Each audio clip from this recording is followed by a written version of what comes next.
Hello my beautiful people, my name is Ify Obi, but I go by the channel Ify Winner here in this channel. If you are new to this channel, welcome, and if you're a returning subscriber, welcome back to my channel. I appreciate all of you. I create content around motherhood, inspirational videos, and I talk about the Lord because I am nothing without the Lord. So if those things interest you, please don't hesitate to subscribe to my channel. I would really appreciate it. I'm not gonna ramble too much because I just want to get straight to the topic. So I'm gonna be talking about divorce, marriages, and yeah, all that relationship. I don't know when this video is gonna be up, but by the time it's up, I'm sure that this news might be just old. All of us hear the news that Tia Murray and her husband, they are getting a divorce. They are divorcing each other, and that thing, honestly, I'm not gonna lie, it put me in my feelings. I'm not gonna lie to you because I thought that they will make it. I thought that they had a good marriage. I don't really follow them like that, but like after 14 years, I didn't think that they was gonna get a divorce. Honestly, that news shocked me. Like when I tell you, it shocked. You know, when other couples get divorced, you were like, oh, you saw it coming. I did not see Tia Murray and his husband and her husband getting divorce. I did not see it coming, and it's like wow. It made me to put things into perspective. Like, even though I think that I have a good sorry if you hear any noise, they are my children, they are playing, and even though I told them to shut up, they cannot shut up. So they are playing, and when they play, they are so loud. They are really loud. So honestly, just bear with me. But what I'm trying to say is that even me, that I have a good marriage, I think that I have a good marriage. When I hear that news, it's like you are not absorbed. Like you can be in that position any moment, anytime, anyone, all of us, even the best marriages in the whole world, even you that you are watching, that you think that you have a good marriage, my dear, it can happen anytime. You can be in a moment where you just think that divorce is the only way out, and it's like, wow. You cannot take for granted what you have. And marriage is about work. It's about not giving up. I've been married for 7 years. I think that Tia was married for 14 years. 14 years. So I think that I have the formula for happy marriage, you know. But even though I have the formula for my marriage to stay happy, I still have to do the work. I still have to show up every day and do the work, because I understand that there's an enemy out there that wants to destroy marriages. That's why, as women, you know, when you are married, you are in charge of the home. You are the watchwoman. You have to be watchful. Be watchwoman. The word of God talks about that. You have to be watchful. You cannot sleep, because when you sleep, that's what you are giving a room for the enemy to come in and destroy what you have worked hard for. When you have a godly marriage, a lot of us will agree that you still have to pray. You still have to be watchful, because the enemy is going to come. And attack. But you know, when you marry your purpose partner, you know that even when the enemy comes, there is no other option but to fight. You cannot give up on that person. You cannot give up in marriage. And I'm so sad to see people giving up in marriage so easily. I believe that when the enemy comes to attack your marriage, it will make you feel like the only way to get out is divorce. It will make you understand that, if you want to get your freedom, if you want to get your happiness, is divorce. That he will make you feel that that's the only option, but it's not true. It is not true. And I'm not advocating for married women to be in unhappy marriages. I don't want that for you. I don't even want that for myself. Talk less of I want that for you. But when you marry your purpose partner, you have to understand that you have to fight. You have to understand that when you say yes, when you say I do to these vows, that means that you leave your old self. Your old self dies and your new self arises. You cannot be the same person that you used to be before. And that goes for both parties, for the men and the women. A lot of people want to be married, but they don't want to leave their old self. They still want to be selfish. They still want to be self-centered. They still want to carry pride. They still want to carry their all anger issues. When you say I do, you become one. It's really sad. It's really sad, because they have children. They have young children, and it's like, is that it? That's how you just gonna end up? And And I believe that there are some life lessons, very important life lessons and wisdom that children can get from a unite and loving godly marriage. There are some things that you cannot teach your children. They have to observe. There are some things that you don't need to talk about. They just have to see with their own eyes. Most days, I talk to my husband every day. So we have conversations like this, and we are so grateful to have each other, that both of us know the work. We know how much it takes to stay together, and not only to stay together, but to stay happily together. We know the benefit. It's not about us, it's about the generations to come. When you give up in this, in what God, marriage is not just a paper. It's not just a piece of paper. It's a powerful thing. And people that get it, get it. People that don't get it, they will not get it. Marriage is not all about you. That's why you have to choose the right person. Don't do gambling when it comes to marriage. Don't do gambling when it comes to choosing the right person, because it's not about you. It is not about you. It's not about your partner. It's about the generation to come. Because when you choose bad, you're gonna think that the only way is divorce. The only answer is divorce. And even when you choose your purpose partner, even when you choose the partner that God has for you, you still have to do the work. You still have to do the work, because the word of God let us know that wine will run out. The wedding in the Bible, right? When the wine run out. I like to always make reference to that story because, for me, when I read that story, the wine represents love. The story in that Bible let us know that if Jesus is in that marriage, love can be restored. If that's the issue that you are enjoying right now, where you feel like love has run out, invite Jesus. Invite Jesus, because if Jesus did it before, if Jesus was able to pour back love in that marriage, why is he not going to do it again for you? He is able. So you have to trust. You have to have a marriage that involves Jesus. Don't take Jesus for granted. A lot of Christians, I've seen it a lot. A lot of Christians, they say, oh, I'm a Christian. But when enemy comes at them with attacks, they run everywhere else, but not to Jesus. And it's like, how do you expect to win? God is able to restore any type of relationship, even the ones that you think that, oh, this thing doesn't have no fix. If you have married the man that God has for you, that's the key word. Definitely, it's the key word. Marry the right partner that God has for you, right? Because a lot of us, we married out of the will of God. But you know inside you if you have married the right partner. So when you marry the right partner, don't think that everything is gonna be roses, that everything is going to be easy. And when a trial comes, you're just gonna be like, oh, this is not the man for me. No, it's supposed to be easy. Who tells you that it's supposed to be easy? Marriage is not easy. Marriage is work. Marriage, you have to work. And if you want to make it easy, you have to work. There is a way that the more you work, the more you do something, it becomes easier. But you still have to apply the work. You still have to put the hours to get that job done. So that's how it is. You still have to put the work. As women, you are in charge. You have so much power. You hold so much power as a woman, a spiritual power. Let me clarify that type of power that I'm talking about. It's a spiritual power. You have to use it in your marriage. You have to use it because the enemy is going to come. Does not like happy homes.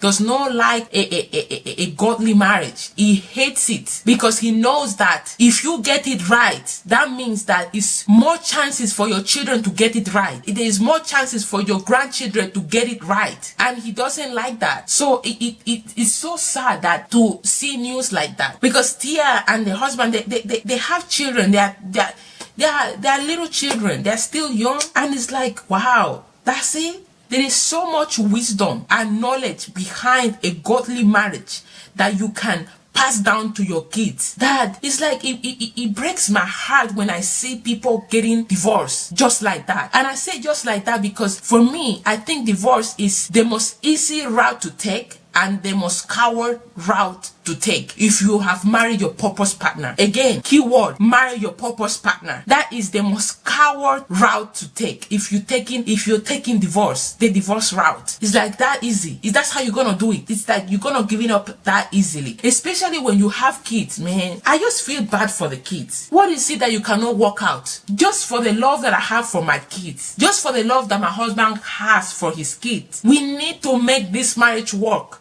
and not only work. I don't want to be here in this marriage unhappy. I want to be happy. So you have to make it work. And the only way that you can make it work is when you invite Jesus. You have to invite Jesus. And a lot of Christians, because I know that Tia is a Christian, right? But I doubt if she prays. I know this type of prayer. Oh, thank you, Jesus, for what you do. I am so grateful for what you have done. Thank you, Lord Almighty, for giving me this house. I'm not talking about that prayer. I'm talking about warfare prayers. I'm talking about, devil, you're out of my home. I'm talking about that type of prayer where you are sweating for your life. That's the type of prayer I'm talking about. I doubt that she knows how to pray when the enemy is walking seriously, non-stop. Because a lot of Christians' homes, a lot of Christian couples, they don't know how to pray together. They don't know how to fight spiritual battles. So yeah, we have a big responsibility. Marriage is not it's not a joke. It's not a game. It's a beautiful thing, but it's not something that you play with. It's a serious thing. It's so sad. 14 years of marriage. 14 years of marriage. I saw a lot of comments saying, oh, at least they have tried 14 years. It's for Hollywood standards. It's a lot of years. What? Nonsense. Nonsense. God, that's not the standard that we're supposed to follow. The standard is God's standards. It's the standard that we're supposed to look out or look for in a marriage. Is the marriage that God has with His church, that Jesus has with us. He is committed to us regardless of what we do. That is the standard that we're supposed to set for our partner, for our purpose partner. Let me clarify it again, because it's not any type of partner, for your purpose partner. But even when you marry the right person, even when you marry the person that God has given you, you still have to do the work. You still have to show compassion for that person. You still have to have patience for that person to grow, for that person to heal. You still have to serve that person. You still have to submit yourself to that person. It's not something easy, but it's rewarding, because again, it's not about you guys. It's not about you. It's not about how you feel. I'm feeling good when I kiss that man. I feel good when I'm doing the do. I feel good. It's not about that. You have to see that person. Can I work with that person? If that person change, can I still work with that person? If that person gets sick, can I still work with that person? Those are the questions that you need to ask. Those are the questions that you need to ask and pray about, for God to give you discernment when it comes to the person that you want to get married to. I am so grateful. I'm so grateful that my mom did not allow us to get married. Okay, let me clarify the statement that I just said. So yeah, my mom was against my relationship with my husband. I've made videos about it, how until this day I don't speak with I don't have a relationship with my mother. But anyways, I'm glad that my mom opposed, because right now, looking back, the knowledge that I have, the wisdom that I have when it comes to God, when it comes to my relationship with my husband, my relationship with God, I wouldn't have got this knowledge if it wasn't because I had to seek knowledge to the man that has all the answers, who is God. You know what I mean? Like, I couldn't call my mom. I couldn't call my mom to ask her, how can I figure out this? How can I do this? Because my mom was not available. And not only that she wasn't available, she didn't also know. She doesn't know a lot of things, or she didn't teach me a lot of things that I know now today. So for that, I am grateful. The way things went. At the beginning, I will speak for myself. My husband was very clear. I want you. You are my wife. This is what I want. God has shown me that you are my wife, and that's it. But for me, even though I knew that was my husband, right? When I came to this country, when my mom sent me to this country, we had to do long distance. And in that period of long distance, I had to do a lot of work. I have to ask myself, do I really want this? Do I really want this marriage? Do I really want this man? Can I put up with this man for the rest of my life? I have to do fasting. I have to pray. And I believe, because I seek for wisdom, I seek for God's answer. Because of that, now when tribulations come into this marriage. I know exactly what to do, and my husband knows exactly what to do. We know when this thing, we know when we have arguments, you know, we don't have too many arguments. We used to have more before. More than arguments, I would call it disagreements, because we were young and you're always going to have disagreements. So we used to have disagreements, and now with the years of experience, we know how to tackle the disagreements better in a healthy way, right? It comes with maturity. It comes with knowledge and wisdom as well. But when we have arguments, we know, we can sense if this thing is worth fighting. We can sense, we know, this one that is talking right now is not my wife. Or I will know, this thing that my husband is saying is not my husband, it's the enemy. I know how we deal with you. You know, people that get me right now, what I'm saying, knows what I'm talking about. You know when it's your husband talking and when it's the enemy talking. You know. And the only way that you can know is when you have a relationship with God, when God is in the center of that relationship. You know, even though I think that I have it good, even though my husband thinks that he has it good, we appreciate each other. We understand that the enemy doesn't like happy homes. He doesn't like good marriages. He doesn't like it. So we understand that every day we have to work. We have to submit ourselves to each other to make this marriage work. And that's what you have to do. As a child of God, that is married to your spouse, you have to submit yourself to that spouse. You cannot give up in your purpose partner. I like to make reference to Hosea in the Bible. I don't know if I'm saying that his name correct. The Bible talks about Hosea. God make him to marry a prostitute. The reason why Jesus make Hosea to marry a prostitute is for him to see, and for us to see what it is to be married, what it takes to be married. It takes work, it takes dedication. A lot of us that we have relationship with God, sometimes we give up on God just because we prayed and he didn't answer our prayers in the time that we wanted, and we give up on God. God make us understand that we cannot give up that easily. Even when we hurt God is still there, and people might think, oh, that's a toxic love. Definitely I cannot marry the hard lot. I cannot marry a difficult person. And I understand. I don't want the toxic love. But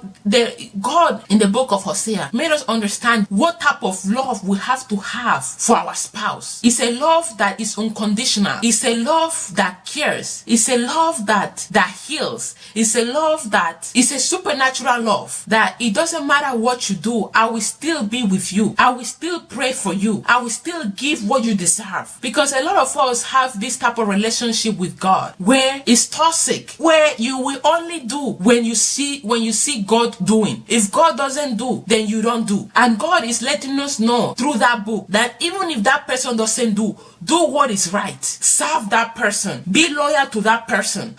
Lastly, for any couple that thinks that got it, just like me, that has the formula to stay together, don't get comfortable, because the enemy can come anytime. You can be 14 years down the line and the enemy will come at your footstep, and the enemy will deceive you, will make you think that divorce is the only way. And divorce is not the only way when you marry your purpose partner. It is not the only way. I am so happy that I'm doing this walk with my husband, walk of marriage. I'm doing it with my husband because marriage is not easy. A lot of people want to be married. They think it's beautiful. By the grace of God, it's beautiful, but it takes a lot of work. It is not easy. When I see people that have been married for 14 years, 20 years, 25 years, and they're happily married, that is goals. But with what happened with Tia, it made me realize that the only goals that you need to seek is the marriage that God has with his people. That is the only marriage that you're supposed to see as goals. Like no matter what,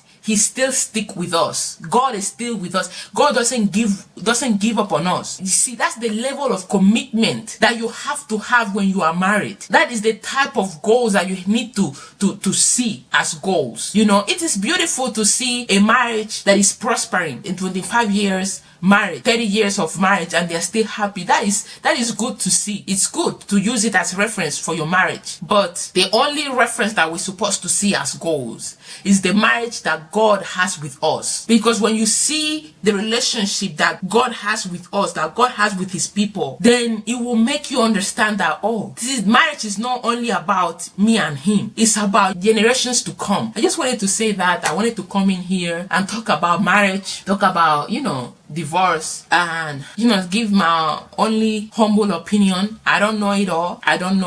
I'm still learning. My husband. You know what I mean? I'm still learning. Marriage is a process. You always learning. Every year you learn something about each other. And that is the beauty of our marriage. It's the beauty about marriage. It is important to pray together. It's important to have a relationship with God, to invite God in that your marriage. Because when you do that, there's no way that you're gonna grow apart. That's another thing that I hear a lot when it comes to a divorce. Oh, we grow apart. What is that? What is that? I just want to. What is that? Because I don't understand what it is about growing apart. And look, I've been with my husband for 10 years, and by grace of God we will be together for the rest of our lives. That is my prayer, to be for the rest of our lives happy. But now that I'm 28 years old, I am not the same person that when I was 18. Even my husband is not the same person as when he met me. We are not the same person. But they say whether you can still grow together as you are discovering yourself, as your partner is discovering himself. They say whether you guys can discover each other together. And that's the only way to be able to not grow apart, is when you invite God, when you have fellowship with each other, with God. That growing apart, I don't know. It's like, it irritates me. Because it's like, what are you talking about? Growing apart. That growing apart is when you have been doing things on your own without your partner knowing. When you have been doing the work, the inner work, without your partner doing the work. That's why it's important when you are doing healing, you have to do healing together. So you guys, we still grow together. When you are doing self-development, you have to do self-development with your partner. You cannot do it by yourself. Because if not, definitely you're gonna outgrow each other. But when you do things together, when you do the work together, I don't see why growing apart will happen. I don't see it why. Anyway, that was it. That's all I wanted to talk about. Let me know what do you think about divorces. What is the reason why we've seen so many divorces? If you are divorced, I want to know, like, can you let me know why? What happened? If you are divorced, what have you learned from that marriage? I would like to know. If you are happily married, please let us know down below what are the secrets that or what is the formula that you use to stay happily married. I want to know, because I believe that is gonna bless someone, so yeah, that's that. Thank you so much for watching. If you like this video, please give it a thumbs up, share this video as well, and yeah, I will see you on the next one, guys. Love you. Bye bye.